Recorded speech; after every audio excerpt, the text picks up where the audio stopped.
दोस्तों नमस्कार, मैं सुबोध कुमार। आप देख रहे हैं खबर national times. Bahujan Samaj party को लेकर बड़ी खबर। इस खबर को मनुवादी मीडिया के द्वारा भ्रम फैलाए जाने की खबर भी कह सकते हैं। आपको बता दें दोस्तों कि जो मनुवादी मीडिया, जिसका नाम गोदी मीडिया भी है, हमेशा भ्रम फैलाने का काम करती है और जो बहुजन समाज है, बुद्धिस्ट समाज है, उसको बरगलाने का काम करती है। ऐसा ही 2022 में भी किया था। आपको बता दें कि तीसरे नंबर की पार्टी बसपा को बदनाम करने की कोशिश करती है मनु मीडिया। अभी आपको बता दें, ये खबर है दैनिक जागरण की, छपी है।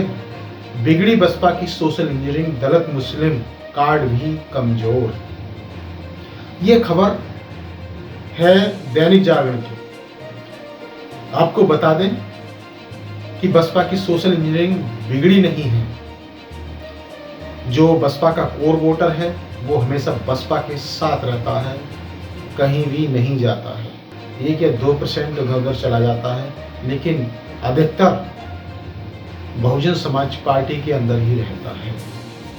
और दलित मुस्लिम कार्ड कमजोर नहीं है, ये मीडिया का भ्रम है। आपको बता दें कि जब 2022 के चुनाव हुए थे तो मनु मीडिया ने खूब भ्रम फैलाया था कि गठबंधन जीत रहा है।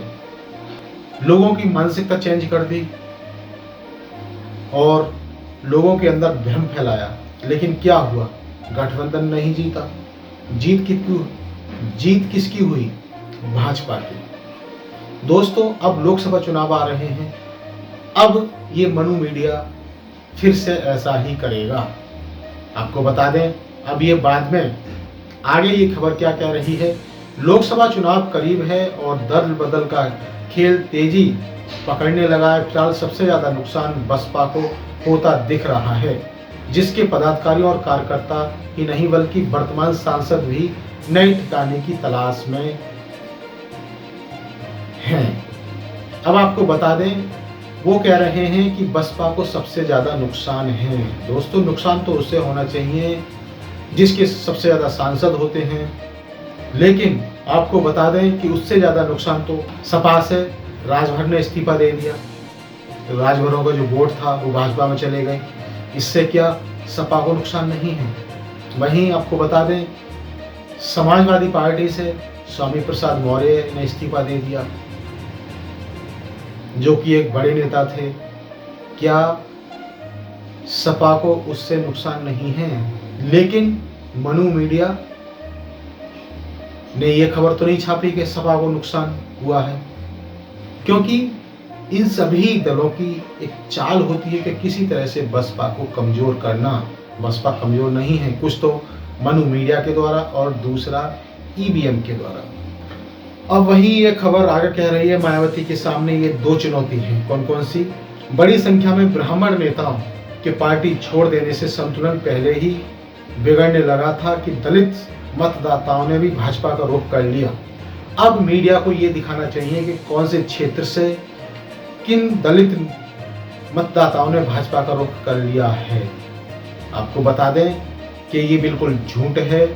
जो बसपा का कोर वोटर है वो हमेशा बसपा के साथ रहता है, और खासकर दलित मतदाताओं की बात करें तो दलित मतदाता कहीं भी नहीं जाते हैं और उनकी गिनती किसी पार्टी में होती भी नहीं है। अगर 1-2% चले भी जाएं तो उनकी गिनती कभी दूसरे दल में होती नहीं है, क्योंकि दलित मतदाता हमेशा बसपा के लिए ही जाने जाते हैं। और आज भी यदि बहन जी निकलती हैं, बहुजन समाज पार्टी की रैली होती है या बाहर निकलती हैं, तो आज भी मरने मारने के लिए तैयार हो जाते हैं दलित मतदाता, जो कि मीडिया ने सरासर झूठ छापा है।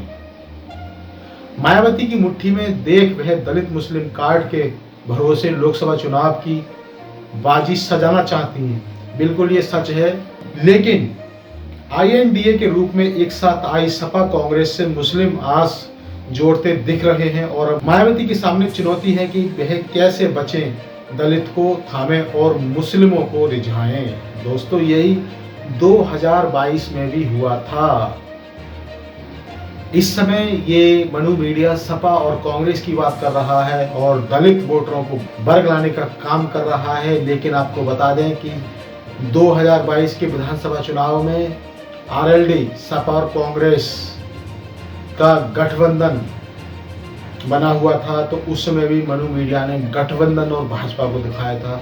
बसपा का कहीं नाम नहीं लिया था, क्योंकि बसपा को कमजोर, बसपा का वोटर हमेशा साथ होता है, दलित वोटर हमेशा उसके पाले में होता है और भी वोटर उसके साथ रहते हैं, क्योंकि बसपा सर्व जन हिताय की बात करती है, सब समाज की बात करती है और सब समाज नहीं हो तो दलित और मुस्लिम तो हमेशा उसके साथ ही रहते हैं।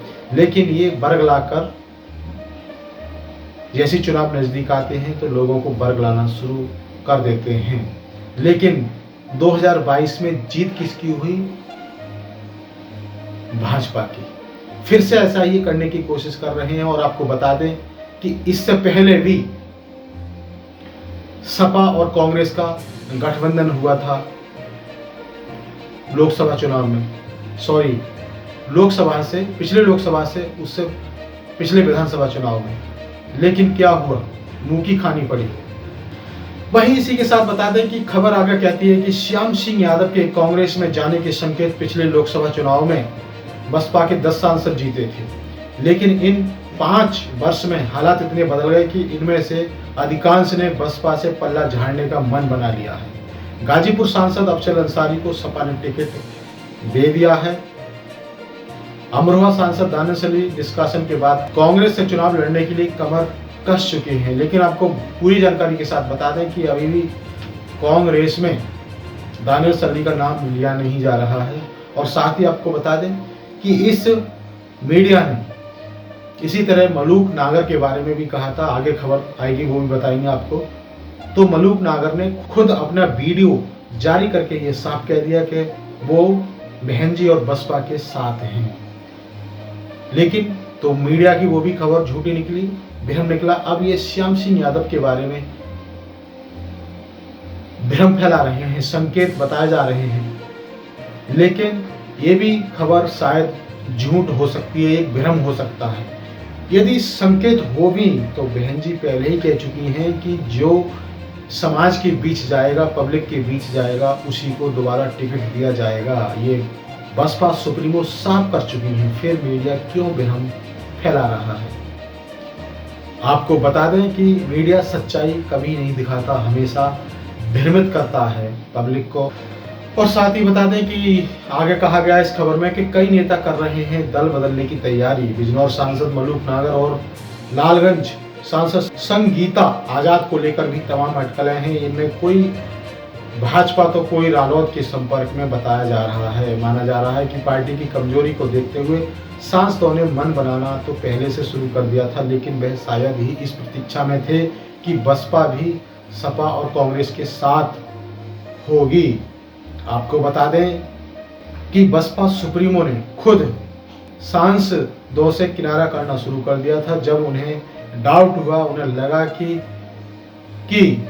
इन सांसदों की नीयत ठीक नहीं है, इन्होंने काम नहीं किया है, ये स्वार्थ में डूबे हुए हैं, तो उन्होंने पहले ही किनारा करने की सोच ली थी। और दूसरी चीज आपको बता दें, जैसे कि मलूक नागर के बारे में बताया गया है, तो मलूक नागर ने अभी वीडियो जारी किया था कुछ समय पहले और ये साफ कह दिया कि वो कहीं नहीं जा रही हैं। उन्होंने खुद कहा था कि मीडिया अफवाह फैला रहा है।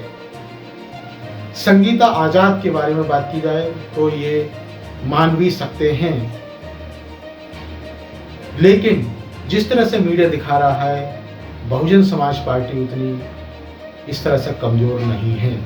साथ ही आपको बता दें कि बहुजन समाज को बरगलाने का काम किया जा रहा है, लेकिन वहीं बहुजन समाज से अपील की जाती है सावधान रहने की कि गलत जो मीडिया खबरें फैला रहा है, जो दलित पिछड़े की पार्टियां हैं उनको लेकर, तो कभी भी बहुजन समाज इनके बरगलाने में नहीं आए। और आपको बता दें कि भाजपा और कांग्रेस एक ही सिक्के के दो पहलू हैं। वहीं आपको बता दें कि सपा भी हमेशा भाजपा को फायदा पहुंचाने का ही काम करती है। अगर पिछला रिकॉर्ड देखा जाए सपा का, तो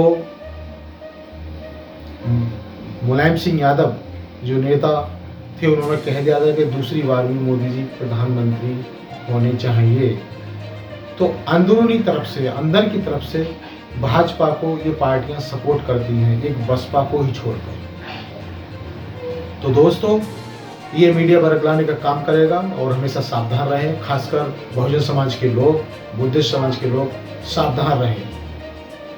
तो ये थी बड़ी खबर। इसी तरह की खबरों से जुड़े रहने के लिए हमारे चैनल खबर नेशनल टाइम्स को जरूर सब्सक्राइब करें। सब्सक्राइब करने के साथ ही बेल आइकन जरूर दबाएं, जिससे कि आपके पास खबरों के नोटिफिकेशन आते रहें। मैं सुबोध कुमार फिर आऊँगा एक नई और बड़ी जानकारी के साथ। तब तक के लिए धन्यवाद, नमस्कार। तब तक के लिए धन्यवाद, नमस्कार।